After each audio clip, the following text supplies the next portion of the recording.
Okay, mukhang kailangan ko hong dalawang bagay.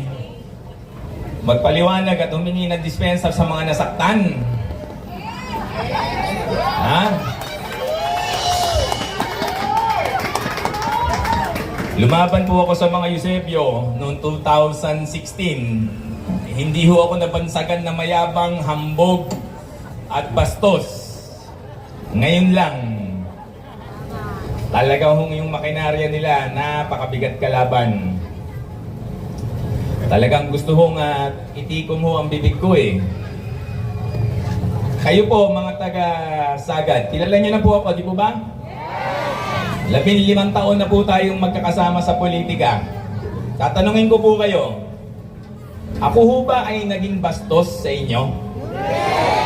Nakakita ho ba kayo ng kabastusan sa aking pakikitungo sa inyo? Pero sa social media, ako na ho ang pinakabastos sa lahat ng bastos. Kung may rango ang mga bastos, 5-star general po ako. So sana po, sa mga kapwa ko Pasigueño, ang biro ay manatiling biro. Di po ba? At ang seryosong bagay, huwag mong haluan ng biro. Kaya lang naman po ako nagalit. At aaminin kong nagalit ako kasi yun yung ginawa kay Ate Sara sa harapan po namin. Never po akong nagpakita ng kawalan ng pagiging mabinoo. Kahit po ang mga staff ko po, typical po, puro lalaki. Isa lang ho ang kasama kong babae. Nung araw, isa lang ang kasama kong babae, si Jaja. Nasa si Jaja? Ha? Nagdadayat ba? Jaja, magpakita ka lang para hindi ka pagselosan. Asawa ni Ewing na batch ko. Ngayon, kasama ni Atty. Tantan dahil kabisado na po nila ang District 1. Gusto ko pong manalo rin ang kaibigan kong abogado dahil kailangan na ho ng Pasigueño ng abogadong konsihal. Yan, pakita ka lang, Jaja. Yan. Yan ho ang staff ng... Yan. Jaja, ano ba itsura mo nung nakaraang 15 taon? Payat? Oh, hindi. Nung makuha ka na ni Ewing. Nataba ka na. Hindi, nung magkasama tayo, eto na katawan ni Jaja. Give or take. Labas mo na lang yung picture. Huwag na tayo magtalo rito sa harap. Ang punto ko, yan ba ang magiging staff ng manyak? Di ba? At kukunin ko pa ba asawa ng aking kaklase? Hindi ho. Ang kasama ko naman ngayon, asawa ni ni Kuya Mario, si Ate Olive, 59 years old. Hindi ho. Pagdating ho sa babae, malinaw po. Ang babae ay nire-respeto at minamahal. So ano man ho ang gawin po nyong paggawa ng mga propaganda, ito ang sasabihin ko sa inyo, hindi ho ako hihinto dahil kailangan po na marinig ng mga Pasigueño ang aking mensahe. Pansinin po ninyo, lahat na lang po pinuna sa akin, pati pantalong kong masigit.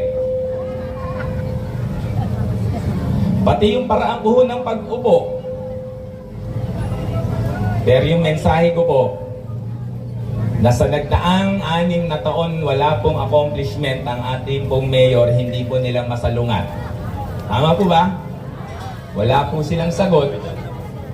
Doon po sa hamon natin na magkaroon po ng debate dahil marinig ng mga taga-Pasig kung ano ba talaga ang katotohanan. Meron bang gamot o walang gamot sa mga center? Tao na po ang sumasagot. Wala po eh. May nadagdag po bang ospital? Wala rin po. May tumayo ho bang pabahay dito sa ating lungsod? Wala rin po. Samantalang si Mayor Isko Moreno, 3 taon din umupo, 2019 hanggang 2022 bago siya tumakbong presidente, 6 ang naipatayong pabahay po sa Maynila para sa mahihirap. Pandemic din po yun, pero may nagawa. At ang alam ko pa po, sa Maynila, nung bumaba po si ERAP, zero balance po ang pondo.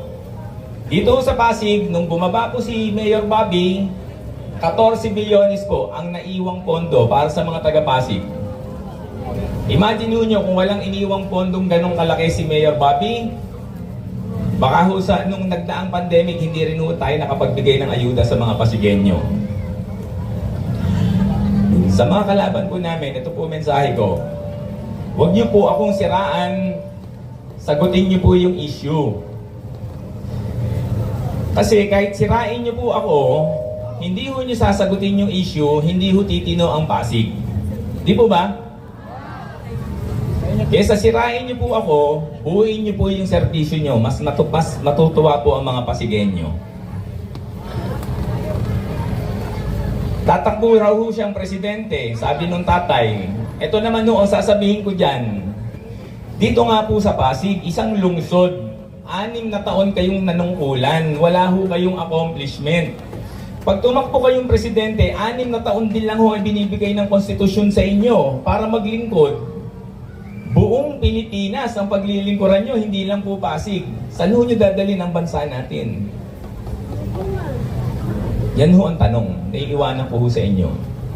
Pero ako ho, kaya ho ako tumatakbong congressman, gusto ko pong madagdagan ng congressman ng Pasig. Bakit ho? Dagdag na pondo, dagdag na boto sa Kongreso, at dagdag na mga politikong pwedeng maging future mayor ng ating lungsod. Yun ho ang magiging training ground ng mga susunod na alkalde ng Pasig. Nang sa ganun ho, mas marami hong nabibigyan ng pagkakataon na maglingkod po sa atin.